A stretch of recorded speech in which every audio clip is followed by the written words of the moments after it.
Magandang umaga, tanghali at gabi sa lahat. Herbie po sa Herbie's Workshop. Samahan niyo po ako para i-unbox itong aking nabiling bagong tool dito sa Canada.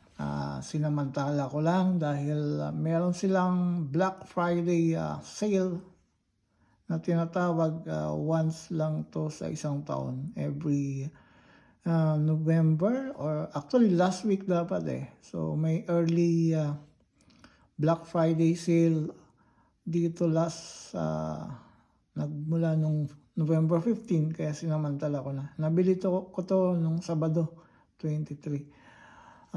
At ang nabili ay itong DeWalt Power Driver XR.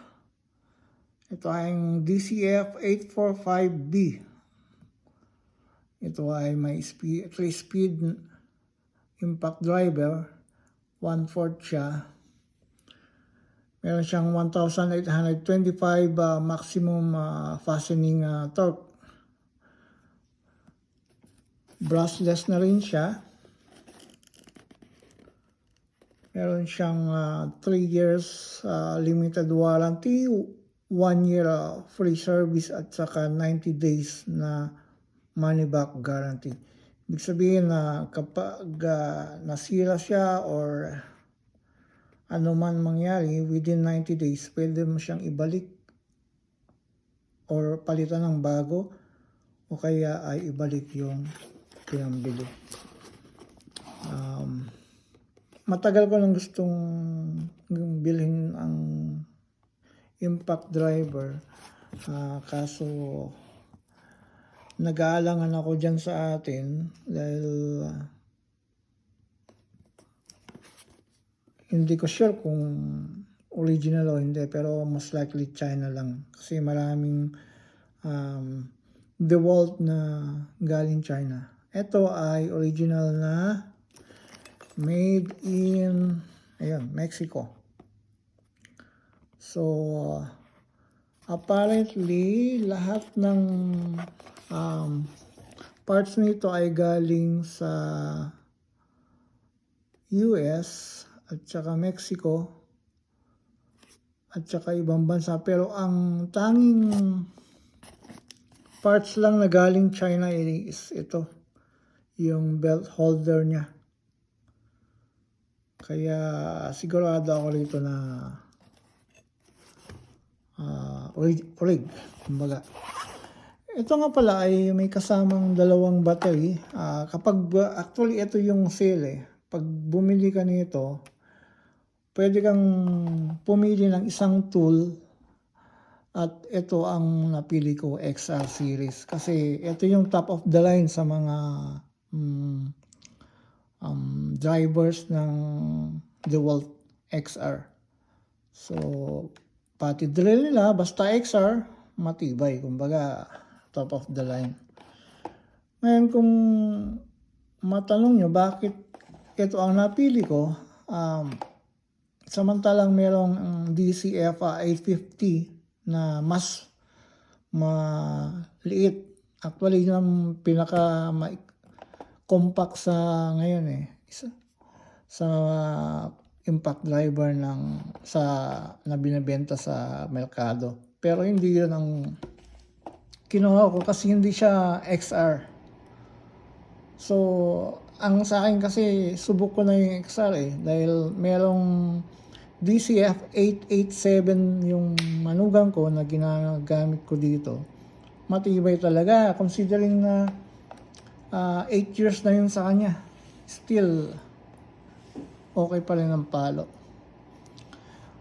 Si power stock nga pala, itong battery na to ng DeWalt is ito yung latest sa mga battery nila. Kasabay nito yung power flex. Itong power stock ay maliit siya actually kaysa yung regular na battery nila dahil ang sa langsa ng battery na to is flat. Hindi tulad nung dati na bilog. Ito ay flat, parang ganito. So, yeah, inabil ko na. And according sa mga nakagamit na nito, talagang maasahan. Okay, so buksan natin.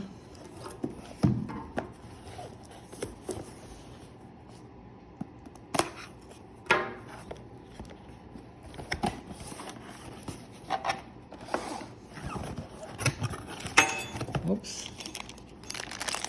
Okay, belt holder.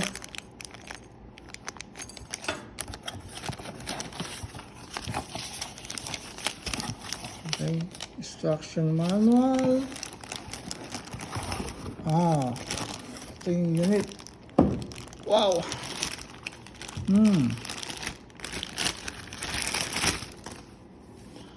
Ganda. Ganda guys. So, DCF 845. Brushless motor na siya.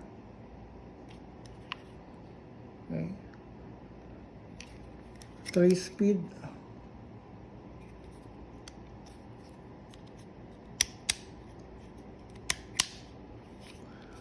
Speed 1 niya ay 1,500 RPM. Speed 2 is 2,800 RPM at ang max niya ay 3,400 RPM. Pero ang maximum torque nito ay 4,200 impact per minute. So yun yung lakas niya. So mas malakas ang impact nito kaysa dun sa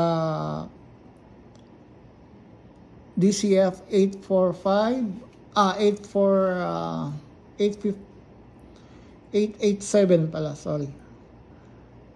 So mas malakas ang IPM nito sa DCF 887. Yun yung nauna. Actually, 10 taon na yata mahigit sa merkado. Pero okay pa rin yun, maganda. Yun ang gamit ko dito.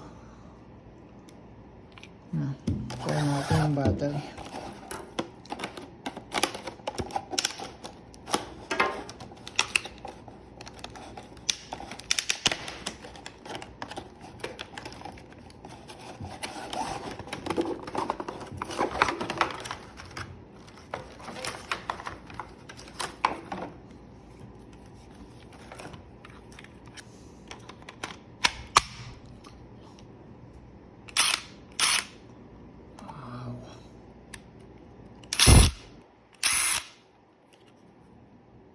So, may tatlo na siyang LED. Same pa rin siya nung predecessor niya. Maliwanag to. White. Yung 887, dilaw ang niya, LED niya. Ito puti.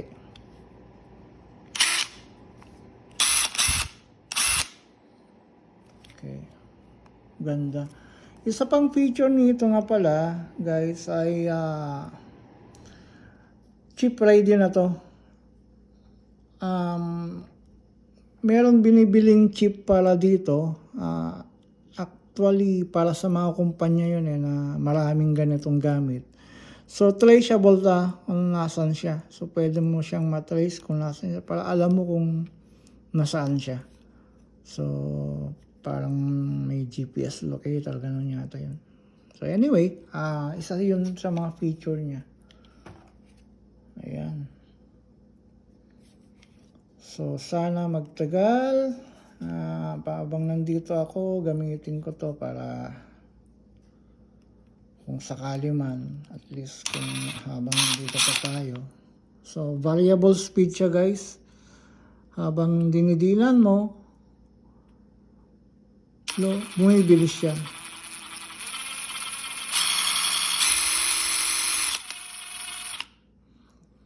Galing.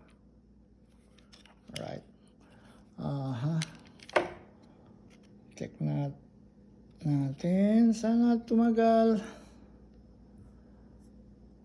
Abangan nyo ang next video nito. Subukan natin. Okay, salamat. Bye.